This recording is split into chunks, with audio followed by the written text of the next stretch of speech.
बेहद अहम खबर आई है ईरान से। बताया यह जा रहा है कि ईरान के सुप्रीम लीडर मुस्तफा खामनेई साहब ने एक बहुत बड़ा ऐलान कर दिया है और ये ऐलान है ईरान के न्यूक्लियर प्रोग्राम को लेकर। सूत्रों के हवाले से जो खबर है, मुस्तफा खामनेई साहब ने इस बात को साफ कह दिया है कि ईरान अपना न्यूक्लियर प्रोग्राम नहीं रोकेगा। ईरान अमेरिका के साथ न्यूक्लियर प्रोग्राम को लेकर कोई बातचीत नहीं करेगा। ईरान अमेरिका के साथ न्यूक्लियर मुद्दे पर कोई डील नहीं करेगा। अब देखिए, ये फिर से एक संयोग है। मैंने 2 दिन पहले ही जो वीडियो था, आप उस वीडियो को देखे, मैंने उसमें ये बात कही थी कि अब जो हालात हैं उसमें ईरान न्यूक्लियर मुद्दे पर कोई बातचीत नहीं करेगा। कई लोग मुझसे सवाल कर रहे थे कि ये ओमान और ईरान की जो बातचीत हो रही है क्या डील हो जाएगी। देखिए, ये कोई डील नहीं है, इस बात को समझिए। ईरान ने ओमान के साथ मिलकर हॉर्मूज को लेकर अपने नियम, अपनी शर्तों के मुताबिक कुछ नियम बनाए हैं जिसमें अमेरिका का कोई रोल नहीं है, जिसमें डोनाल्ड ट्रंप को शामिल नहीं किया गया है। आप तमाम एनालिसिस कर लीजिए इसका, आपको ये बात निकल के मिल जाएगी कि ईरान हॉर्मूज में जो कुछ कर रहा है अपनी शर्तों पर कर रहा है। ये कोई अमेरिका के साथ डील नहीं है और इसको डील या समझौता कहना बिल्कुल गलत होगा। तो अगर किसी को ऐसा लगता है कि ईरान कोई डील करने जा रहा है, ऐसा बिल्कुल नहीं है। हॉर्मूज में ओमान के साथ मिलके ईरान ने नेविगेशन को लेकर अपने रूल्स बनाए हैं कि जहाज कहां से आएंगे, कहां जाएंगे। इस पर हो सकता है आखिरी मुहर लग जाए। ये हॉर्मूज के मैनेजमेंट का ईरान और ओमान का फैसला है, बायलैटरल। इसमें अमेरिका की साहब कोई भूमिका नहीं है। ये कोई डील नहीं है अमेरिका के साथ। इसीलिए जेडी वेंस कह रहे हैं कि US vice president JD Vance defends the Trump administration handling of Iran negotiation, calling the task messy and Iranian officials extraordinarily difficult people. JD Vance कह रहे हैं कि ईरान के जो नेता हैं वो बहुत डिफिकल्ट हैं, उनके साथ डील करना, बातचीत करना बेहद मुश्किल है। जब आप अली खामेनी साहब को शहीद करेंगे तो फिर ऐसा ही होगा। ईरान में बेगुनाह लोगों का खून बहाया जाएगा, 168 बच्चियों की हत्या की जाएगी, केशम आइलैंड में छोटे बच्चों को मारा जाएगा, तो फिर उसका नतीजा यही होगा। और देखिए, मैंने आपको पहले ही कहा था ईरान न्यूक्लियर मुद्दे पर कोई बातचीत, कोई डील नहीं करेगा। और अब अभी कोइंसिडेंसी कह लीजिए कि अभी 48 घंटे हुए हैं, ये बात मैंने अपने वीडियो में रखी थी और अब खबरें हैं कि ईरान के सुप्रीम लीडर ने इस बात को साफ कर दिया है कि किसी तरह का न्यूक्लियर निगोशिएशन अमेरिका के साथ, डोनाल्ड ट्रंप के साथ नहीं किया जाएगा। जो उन्होंने बड़ी बात कही है, परमाणु प्रोग्राम ईरान नहीं रोकेगा। ये बहुत बड़ा ऐलान है मुस्तफा खामनेई साहब का। इस ऐलान ने बहुत सारी चीजों को हरी झंडी दे दी है। आप समझ रहे हैं मैं कहना चाह रहा हूं, क्या कहना चाह रहा हूं? बहुत सारे प्रोग्राम्स को हरी झंडी दे दी गई है।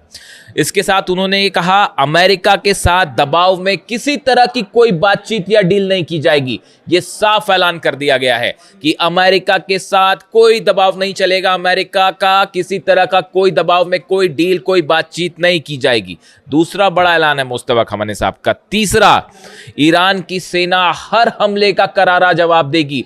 बताया जा रहा है उन्होंने आईआरजीसी सेना को, सुप्रीम सिक्योरिटी काउंसिल के सदस्यों को यह बात साफ कर दी है कि ईरान पर अगर कोई भी हमला होता है तो बिना देर किए उसका करारा जवाब दिया जाए। अगर ईरान के एनर्जी स्टेशंस पर हमले होते हैं, ऑयल स्टेशंस पर हमले होते हैं, तो उसका फौरन और उससे बड़ा जवाब दिया जाए। इसके साथ ही जो मेरे पास सोर्सेज हैं उसके मुताबिक ये खबरें हैं कि ईरान के डिफेंस इंडस्ट्री से जुड़े जितनी उद्योग हैं, खास तौर पर जो हथियार बना रहे हैं, मिसाइल्स बना रहे हैं, ड्रोन्स बना रहे हैं, एम्यूनिशन बना रहे हैं, इनका प्रोडक्शन तेजी से आगे बढ़ाने के आदेश दे दिए गए हैं। कि वहाँ देखिए, ईरान में नॉन स्टॉप मिसाइल्स बनती हैं, ड्रोन्स बनते हैं, और अब ये आदेश आ गए हैं कि इसकी स्पीड और बढ़ाई जाए। बेहद ही गौर करने वाली बात है। उन्होंने ये भी साफ कर दिया है कि ईरान का हर फैसला वो होगा जो ईरान की जनता चाहेगी और ईरान के इंटरेस्ट में होगा, ईरान के हित में होगा। ये 5-6 बातें उन्होंने कही हैं। ये एक एग्रेसिव स्टैंड बताता है ईरान का, और खासकर न्यूक्लियर प्रोग्राम को लेकर ये कहना कि ईरान न्यूक्लियर मुद्दे पर कोई बातचीत नहीं करेगा, ये वही स्टैंड है जो कासिम सुलेमानी साहब का था, ये वही स्टैंड है जो अली खामेनी साहब का था, और उसी स्टैंड पर अब मुस्तफा खामेनी आगे बढ़ रहे हैं, बल्कि शायद एक कदम। इसका मतलब जो है, देखिए इसीलिए मैंने अपना थंब दिया है कि अब ट्रंप देखेगा ईरान का एटम बम। क्या इसका मतलब ये निकाला जाए कि ईरान ने अब ये महसूस कर लिया है कि अब वक्त आ गया है एटम बम बनाने का? क्या अब वक्त आ गया है एनरिचमेंट को उस लेवल पर ले जाने का जो पहले रुका हुआ था? देखिए, अली खामेनी साहब ने न्यूक्लियर बॉम्ब नहीं बनाया, वो हमेशा इस बात को कहते रहे कि हम ऐसा कोई हथियार नहीं बनाएंगे, तो उनको हमला करके आपने शहीद कर दिया। जो शख्स, जो नेता ईरान के न्यूक्लियर बम बनाने के पक्ष में नहीं थे, उनको हमला करके आपने शहीद कर दिया, और उसका नतीजा ये है कि अब ईरान का न्यूक्लियर बम हो सकता है। कई लोग ये कह रहे हैं कि ईरान अब न्यूक्लियर बम बनाएगा और डोनाल्ड ट्रंप देखेंगे कि कैसे ईरान जो है वो अपने आप को न्यूक्लियर शक्ति घोषित करेगा। क्या पूरा मामला उस दिशा में आगे बढ़ रहा है? देखिए, इसकी वजह है, इसकी 2-3 वजह हैं। पिछले कुछ वक्त में ये जितने वॉर हो रहे हैं, इस बात को समझिए आप, ये जितने वक्त वॉर हो रहे हैं, चाहे रूस और यूक्रेन की जंग हो, चाहे अमेरिका ईरान की जंग हो, इजराइल का लेबनान को लेकर, गाजा को लेकर जो स्टैंड है, उधर नॉर्थ कोरिया के ऊपर दबाव है, आप देखिए ये जितने हालात हैं ये खत्म नहीं हो पा रहे, खत्म नहीं हो पा रहे। एक बार जंग शुरू हो रही है, वो चलती जा रही है, एक हमला इनका, फिर एक हमला इनका, फिर सीज फायर, फिर हमला, फिर हमला, ये खत्म नहीं हो रहा। लेकिन हमले कहाँ नहीं हो रहे, जरा नोट करिए आप। नॉर्थ कोरिया पर अटैक हुआ क्या? नहीं हुआ। क्यों नहीं हुआ? क्योंकि न्यूक्लियर बॉम्ब, क्योंकि डिटरेंस है। ईरान में अब बड़ा वर्ग ये बात को मान के चल रहा है कि ये जो बार बार का तमाशा करते हैं अमेरिकन्स और डिप्लोमेट्स, और जो इस तरह की बातें होती है कि बयान आते हैं कि अब जो है वो बातचीत होने वाली है, पहले पिटने लगते हैं तो बोले साहब बातचीत कर लेते हैं, फिर हमला कर देंगे, फिर बातचीत कर लेंगे, फिर कभी हॉर्मुज पर हमला कर देंगे, फिर कभी नेवल ब्लॉकेट कर देंगे, फिर कहेंगे बहुत अच्छी बातचीत हो रही है। इसको अगर खत्म करना है, ईरान के ऊपर 30 साल से जो सैंक्शंस लगे हैं, अगर इसको खत्म करना है तो ईरान का एक बहुत बड़ा वर्ग ये मानता है कि एटम बम बना लिया जाए, एटम डिटरेंस घोषित कर दिया जाए, एटम बम जो है उसका परीक्षण कर लिया जाए, ताकि मामला ही खत्म। उसके बाद पूरा समीकरण बदल जाएगा। ये मुस्तफा खामेनी साहब का जो बयान है वो कई बातें शो करता है कि अमेरिका की ये पॉलिसी कि ईरान को दबाया जाए, हमले करके झुकाया जाए, दबाव डाल के न्यूक्लियर डील करवाई जाए, ये पॉलिसी पूरी तरह से डोनाल्ड ट्रंप की फेल हो गई है। पहले दिन से हम ये बात कह रहे थे कि अली खामेनी साहब को किसी कीमत पे आप उन पर दबाव नहीं डाल सकते। वो ईरान के सुप्रीम लीडर हैं, और देखिए मैं बार बार इस बात को पूछता हूं कि वो उन्होंने अपने जीते जी, जब तक वो हमारे बीच रहे, वो जिंदा रहे, उन्होंने अपने रहते रहते ईरान के लिए वो पॉलिसीज बना ली कि आने वाले कई सालों तक कोई ईरान को छू भी नहीं सकता। उन्होंने ऐसी बुनियाद बना दी जिसके ऊपर अब जो ईरान खड़ा हुआ है उसको ना अमेरिका हरा पा रहा, ना इजराइल हरा पा रहा, ना अरब देश हरा पा रहे, ना यूरोप हरा पा रहा, ना कोई सैंक्शंस काम कर रहा, ना हॉर्मुज। सब करके देख लिया, बमबारी करके देख ली, टॉम हॉक मार के देख ली, F-35 मार के देख लिए, जंग करके देख ली, सैंक्शन लगा के देख लिए, लेकिन अली खामेनी साहब ने ईरान को उस किले में बदल दिया, मजबूत किले में, जिसको कोई नहीं जीत सकता। ये योगदान है इतिहास में अली खामेनी साहब का, जो हमेशा याद रखा जाएगा। कम से कम मैं जितना समझता हूं, देखिए 20-25 सालों से मैं इंटरनेशनल रिलेशंस को एनालाइज कर रहा हूं, और जो मेरा आकलन कहता है उनके बारे में, इसीलिए मैं बार बार कहता हूं कि he was not only a supreme leader but he was one of the best military commander the world have ever seen. बेहतरीन मिलिट्री कमांडर थे। आप उनका विजन देखिए, और उसी रास्ते पे अब मुस्तफा खामेनी बल्कि उनसे एक कदम आगे बढ़ के चल रहे हैं। अच्छा, एक बड़ी इंटरेस्टिंग बात और है, मैं थोड़ा इधर उधर हो रहा हूं आपसे, एक बड़ी इंटरेस्टिंग बात है।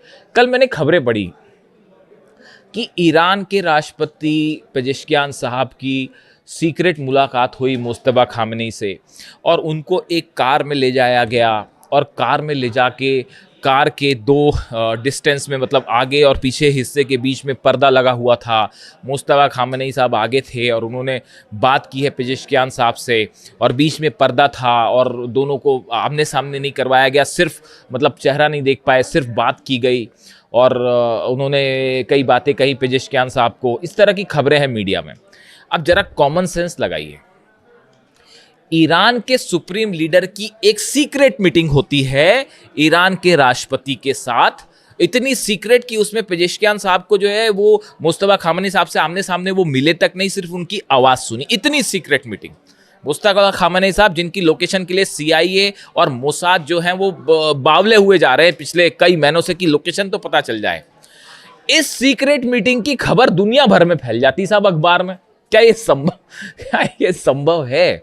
इस तरह की खबरें कि पेजेश्कियान साहब का इस्तीफा होने वाला है, अब ईरान के राष्ट्रपति अब इस्तीफा दे देंगे और मनमुटाव हो गया है और ग्रुपों में डिवाइड हो गया है ईरान, मतलब ऐसी ऐसी खबरें साहब की सुनकर जो है आश्चर्य भी होता है, दुख भी होता है और हंसी भी आती कभी कभी। तो मतलब आप सोचिए, ईरान के सुप्रीम लीडर की पोजीशन को लेकर कि उनकी लोकेशन को लेकर ईरान इतनी सावधानियां बरत रहा है, उनकी इतनी सीक्रेट मीटिंग होती है राष्ट्रपति के साथ और वो पूरे दुनिया भर में फैल गई, खबर भारत तक आ गई साहब कि वो एक कार में बैठे थे, वो सामने बैठे थे, वो पीछे, मतलब क्या ही बोला जाए, मतलब हैरानी होती है मुझे तो कई बार। खैर छोड़िए, अलग अलग खबरें चलती हैं, तो इसीलिए मैं कहता हूं आपको कि खबरों पर बड़ा है ना विश्वसनीय एनालिसिस के साथ भरोसा होना चाहिए। मैं अगले वीडियो में आपको बताऊंगा वो जो UAE में धमाके हुए, जेबल अली पोर्ट पर 7 धमाके हुए, वो 7 धमाके किसने किए अगले वीडियो में बताऊंगा मैं आपको। सरप्राइज, हैरान रह जाएंगे आपकी वो धमाकों के पीछे किसका हाथ था। वो जब ऐसी खबर आती है ना कि अमेरिका और ईरान के बीच अब कोई बातचीत होने वाली है, हॉर्मुज को लेकर कोई समझौता हो, धमाके होने लगता है साहब। कोई है ऐसा ना जो चाहता है कि धमाके ना हो, आप भी जानते ही होंगे। खैर, तो अब देखिए मामला ये है कि ये ईरान ने अपना न्यूक्लियर प्रोग्राम साफ कर दिया है कि हम नहीं रोक रहे और ना कोई बात कर रहे हैं। रोकना तो दूर की बात है साहब, बात ही नहीं होगी। एग्जैक्टली मैंने ये बात कही थी आपको, वही बात जो है वो साबित हो रही है। इसके अलावा देखिए एक बड़ी खबर आई है अमेरिका से। अमेरिका ने अपनी परमाणु हथियारों की नीति में बदलाव किया है और अब अमेरिका छोटे टैक्टिकल न्यूक्लियर बॉम्ब्स यानी छोटे परमाणु हथियार बनाएगा। हालांकि ये रूस और चीन का हवाला देकर बनाए जा रहे हैं, लेकिन उसमें ईरान का भी बहुत बड़ा सिग्निफिकेंस रहेगा। देखिए ये जो खबर है, पहले ये देखिए, the pentagon is developing a new US nuclear strategy in the case of a regional war with China और रशिया। उन्होंने कहा है कि चाइना और रूस के साथ कोई रीजनल वॉर होगा तो इसके लिए हम अपनी स्ट्रैटेजी बना रहे हैं। चीन और रूस के साथ रीजनल वॉर हो सकता है, पहली बात तो मैं तो मतलब कई क्या ही कहा जाए, अब क्या रीजनल अमेरिका और रूस का रीजनल वॉर साहब कैसे हो सकता है? चाइना और अमेरिका का रीजनल वॉर होगा, वो वर्ल्ड वॉर हो जाएगा वो। खैर फिर भी चलिए, the US is updating its nuclear strategy emphasizing short range tactical weapons. मतलब अमेरिका अपनी स्ट्रैटेजी चेंज कर रहा है और short range tactical nuclear weapons बनाएगा। The goal is to prevent a conventional war from escalating into a nuclear one. अब ये छोटे न्यूक्लियर बम बना के एक साधारण जंग परमाणु जंग में ना बदल जाए, इसको रोकने की कोशिश छोटे न्यूक्लियर बम बना के की जाएगी। तो मेरी समझ के तो बाहर है। अब ये छोटा न्यूक्लियर बम, जो टैक्टिकल न्यूक्लियर बम क्या होता है, उसको अगर आप एकदम सरल भाषा में समझें तो एक छोटा न्यूक्लियर बम होगा जिसमें बहुत बड़ा धमाका नहीं होगा। मतलब ऐसा नहीं होगा कि किसी देश पे डाला तो पूरा देश तबाह हो जाए। एक छोटे लिमिटेड हिस्से में न्यूक्लियर बम से धमाका होगा और इसमें यूरेनियम का भी इस्तेमाल होता है बम में, और एक लिमिटेड एरिया में उसका रेडिएशन होगा। लेकिन साहब रेडिएशन तो होगा, समझ रहे हो आप?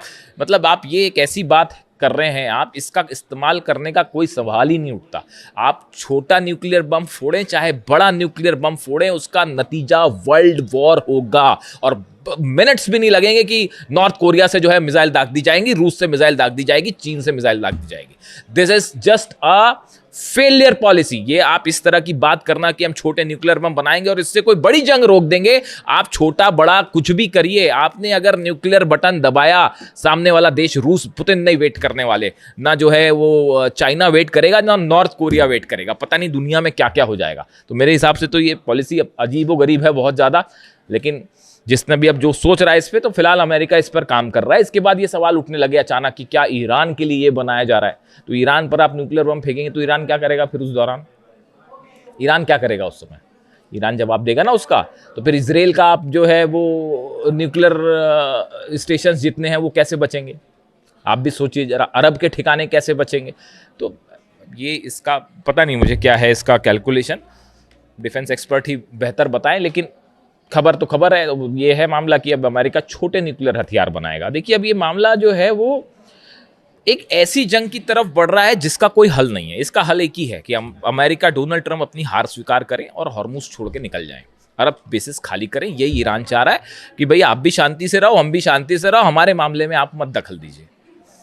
हमारे मामले में ये न्यूक्लियर बम, ये बात जो है बिल्कुल स्वीकार करने लायक ही नहीं है कि ईरान न्यूक्लियर बम बना के उसका इस्तेमाल कर देगा। अरे इस्तेमाल कर देगा तो आज का ये जमाना है ही नहीं ऐसा भाई साहब कि अगर कोई देश न्यूक्लियर बम का इस्तेमाल करे तो वर्ल्ड वॉर ना हो, सब कुछ खत्म हो जाएगा।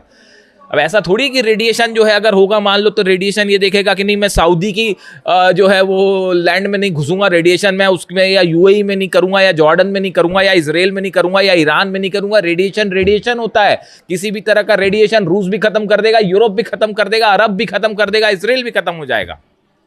यहां पर न्यूक्लियर धमाके वाली कोई संभावना ही नहीं है। ये बेमतलब की बात है कि ईरान के न्यूक्लियर प्रोग्राम के नाम पर ईरान पर जंग थोपी गई। ये वैसा ही गलत था जैसे वेपन ऑफ मास डिस्ट्रक्शन बोल के सद्दाम पर हमला किया गया था। ये बिल्कुल वैसी ही बात है साहब, इसमें कोई डिफरेंस नहीं है। खैर फिलहाल ईरान की तरफ से मैं इस वीडियो में आगे नहीं जाना चाह रहा। इसके अलावा एक दो खबरें और हैं। हूती ने 2 जहाज सऊदी के और ठोक दिए हैं।